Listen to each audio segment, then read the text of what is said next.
Hello everybody. So today's gonna be an interesting video, definitely not something that I've posted before. And this would be a pre-trip review of a 2010 Toyota Prius 4, which I believe it's like fully loaded. I'm gonna have to double check on that. But if you are wondering, Vitaly, number one, where did you get a 2010 Toyota Prius trim number 4? And I can tell you that it's not mine. It's our company vehicle. I have a trip coming up to visit a customer to pick up a piece of equipment for work, and this is our company car. So this car was purchased new by the company.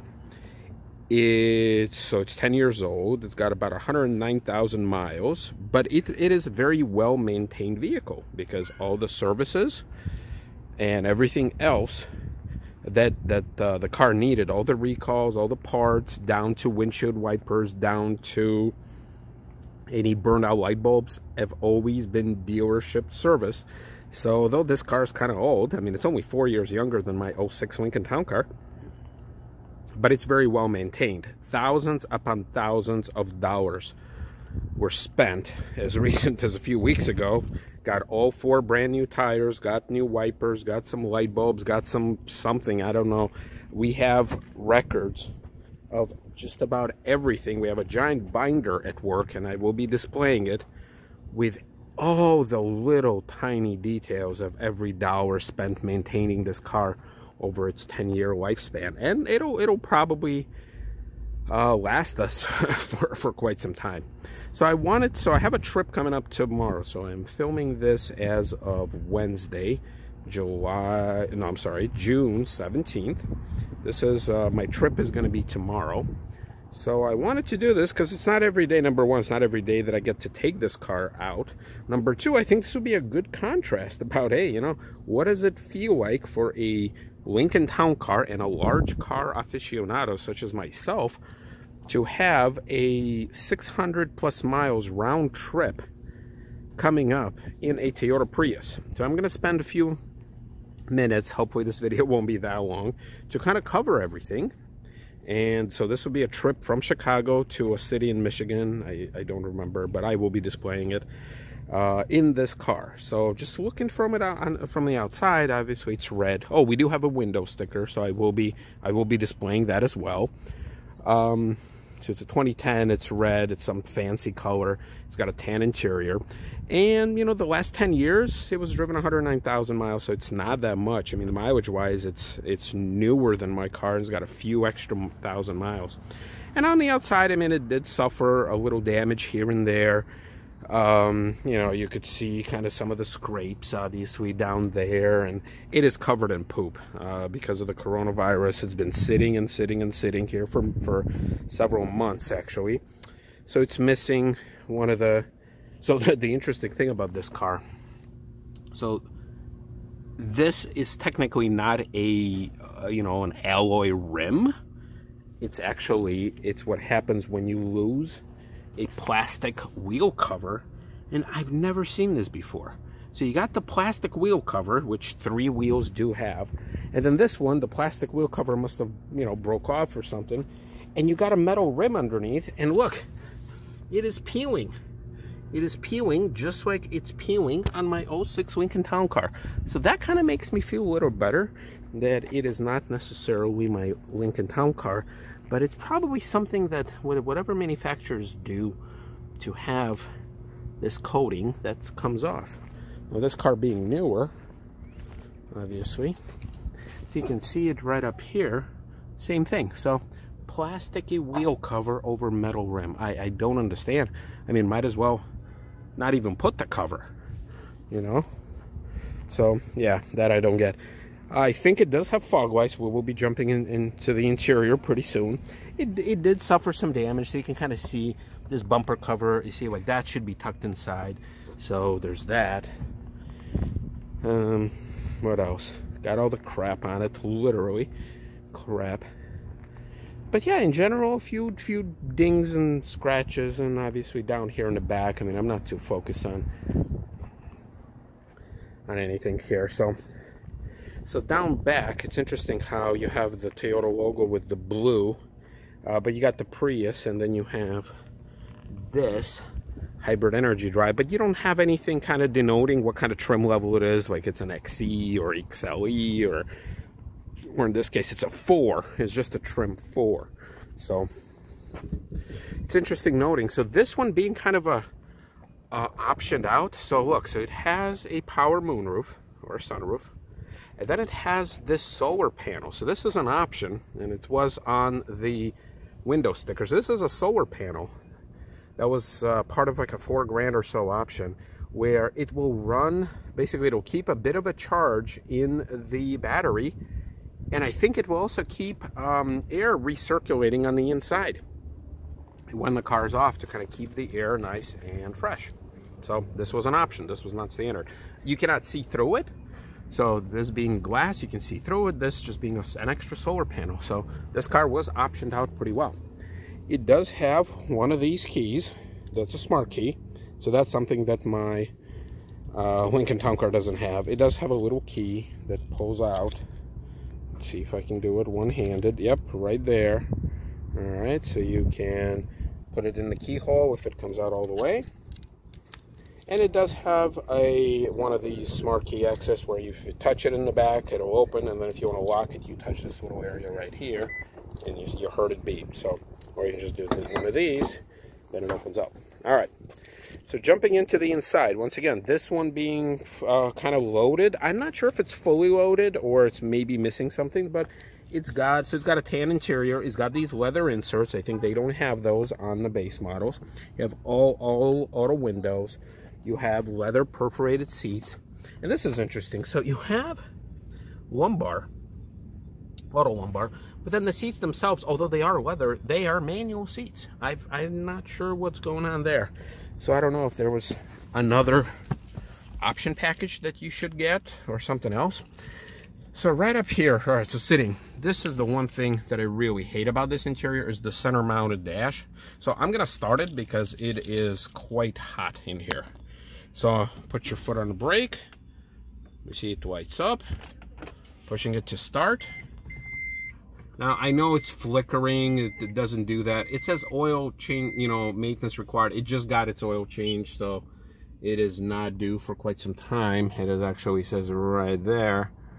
So it's got, what has it got? 109,716.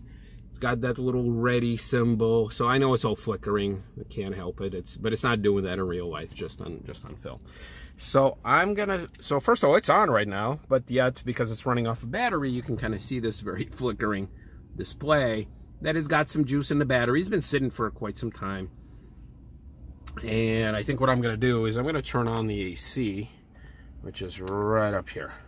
So it says it's 66 degrees. It is not 66 degrees. It is a lot hotter in here. So I'm going to get the mode. I wish I could turn it into a AC beast mode. And because the engine is not running, let's see, what if I hit the gas? I'm hitting the gas. Oh, there you go. So it kicked in the gasoline engine. So hopefully I'll get some cool. Whew, wow.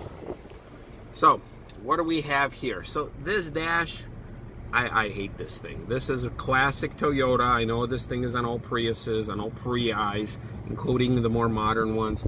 Yeah, I like my speedometers to be up here. I know they want to give it like a nice clear view so I can see this Acura better.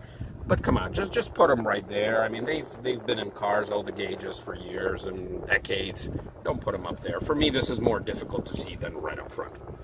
The steering wheel is interesting. So it's got these buttons right here. And, you know, for all your standard, all your radio control. It does have the temperature control, so this is interesting. So this is kind of like a Lincoln Town Car. By pressing the buttons right here, I can turn climate control, you know, hot or colder. But the thing is, like, yeah, just like in a town car, you know, that you got a temperature button here, and then like 6 inches, you got a temperature button here. So not sure why it's like that, but I like this as one thing it shares with the Lincoln Town Car. And also the air recirculating button. Not sure why they decided on that button You see, look at that. And that button to be on the steering wheel out of everything. I mean, I would understand the AC, but for some reason air recirculation. So another thing that's pretty cool about this is just by touching it, so I'm not pressing it, you get these readouts. Let's see if I can focus. You get these like virtual readouts, and it's telling you what button you're touching. Once again, and it's the same thing on the other side. I don't know why, but just the coolness factor alone, I mean, this is interesting. So, and obviously if you press it, it's going to stay on. But then if you're just hovering, or like just placing your finger over that, it'll tell you what you're pressing finger. So once again, it's that ever important focus of, you know, driving your Prius a million miles an hour, like at a race car, and then also keeping an eye on the gauge. So once again, it's a very gimmicky, but I like that little display there. Also, you got your cruise control right there. It does light up. This is the same stock that they've been using for decades, literally, but it still works here. Probably going to be using it on my trip. Right to the left of the steering, well, right to the left. So to the left of the steering wheel, this is interesting. This is a pretty loaded car. It's got blank switches right there and there. Got your dimmer switch, got your power mirrors. So this is the button I think you can press to keep air recirculation in the car when it's off due to that solar panel. So you can see up here, you cannot see the solar panel. All right, I think. There you go. Got the dome light, something that my Lincoln Town Car does not have. So anyway, so what do you got here? The steering wheel, it is leather wrapped, but oh, this is all hard plastic. This is, you know, this car was what, like 31 grand, and all the money went into creating you know, the battery powertrain. So you got the silver trim like right here on the door. You got some silver trim right here going through. This one being pretty loaded, it does come with navigation. I'm not sure if I'm going to be using that on my trip. You can kind of see where I'm at. Not sure. I haven't played with it long enough to kind of understand, but it's the destination. So it is a touchscreen, surprisingly. It's a very old touchscreen, but you know, this was probably very high tech. And then I think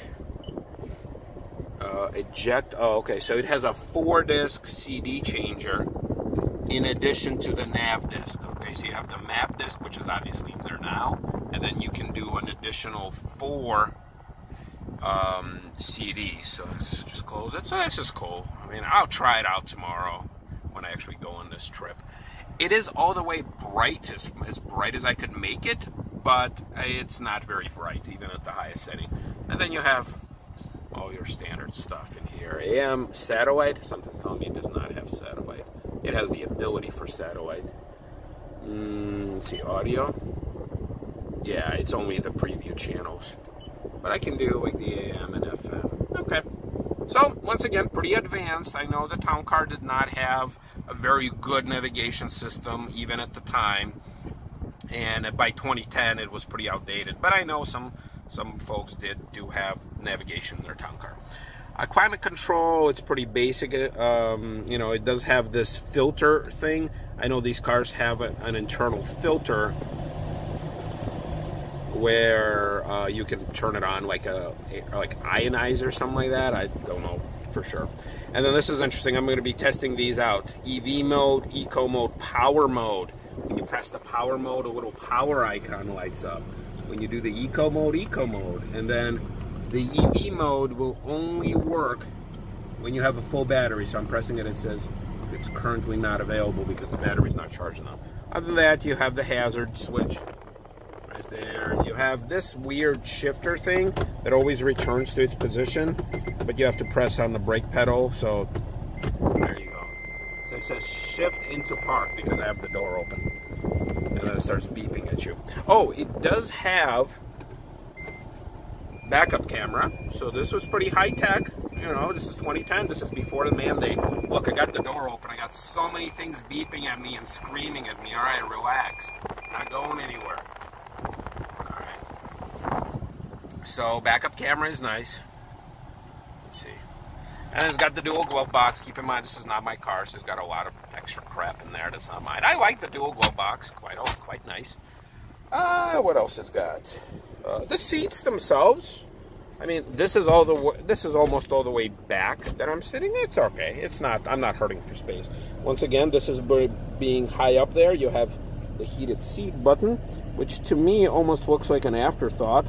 I mean, it's in this little cubby with the power outlet, and I think that this cubby had like a rubberized floor mat or something that kind of like a bottom cover, which disappeared over the years. You got one cup holder. You got this sliding, oh, you got a second cup holder, a little tray. Somebody forgot their charger, USB port. Okay, another power outlet, nice. The armrest, it's leather, but yeah. Now this does remind me of a town car. Just listen to this. Oh yeah. Now over here, yeah, so so with the town car they switch. So in a town car this is squeaking and this one's not, and here it's the other way. All right, so up above you got mirrors, lights, you have this dome thing, you have the SOS button, you have these buttons right here, and then you have the moonroof. So it does work. It's probably not leaking like mine in a town car, but okay, so there you go. So it works. And then it's got the cover here. All right. So surprisingly, the AC is kind of working in here. It's not, you know, it's not as good. All right, it's got a weird button right here. That's also a blank switch. Come on, this is pretty loaded. You should... Oh, okay. The steering wheel does tilt and telescope. All right, so in a town car, it only tilts. What else? What else? JBL audio, I just noticed down there. So that's okay. It's got 6 speakers, I believe. Let me see about the trunk and about the hood.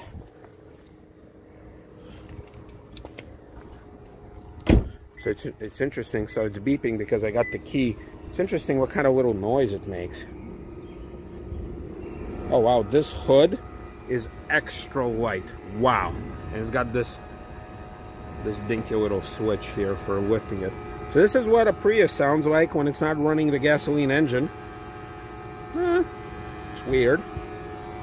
It's got all the high electrical components here. Got a lot of crap. Now I'm not going to clean this out, but I thought at a dealership they probably should have. Interesting wiper arm assembly. It's interesting how this thing is going to be on the highway, especially like 600 some miles round trip. Let me show you the trunk. So it's got the little pedal here. So I got the back seats folded. I got this tray that I'm bringing with you. It's like a tray on wheels. I'm going to be picking up a piece of equipment, so I had to fold the back seats down. And, well, space is okay. It's not critical, obviously, but it's probably like a Corolla-ish type of deal. You know, you can see. Now I'm going to have some sort of like a boxy looking equipment. Interesting how it came with these rubberized floor mats. I like that. It's got the original carpet mats, which I'm not sure why they're back here, but somebody else threw them back here. All right. So it's beeping because I got the key in my pocket. All right, so that is our 2010 Toyota Prius. Once again, let's see. Oh, it's got the original ones in the front. It's got the fuel cap release there. Yeah, so look, obviously this is not my style of a car, but at the same time, I like all cars. I mean, I think all cars deserve, you know, a place in history. I don't think I'm going to like driving this car, but at the same time, it's a day trip. It's nothing, you know, I'm not keeping it for a week or even for a month. So I will keep you posted. I hope you like it. So this is Lincoln's Town Car's perspective on a Toyota Prius. And obviously, I would pick the town car over this. I mean, this goes without saying. All right. Thank you, everybody. Thank you for almost 100 subscribers. Thank you for all the views. I will see you next time.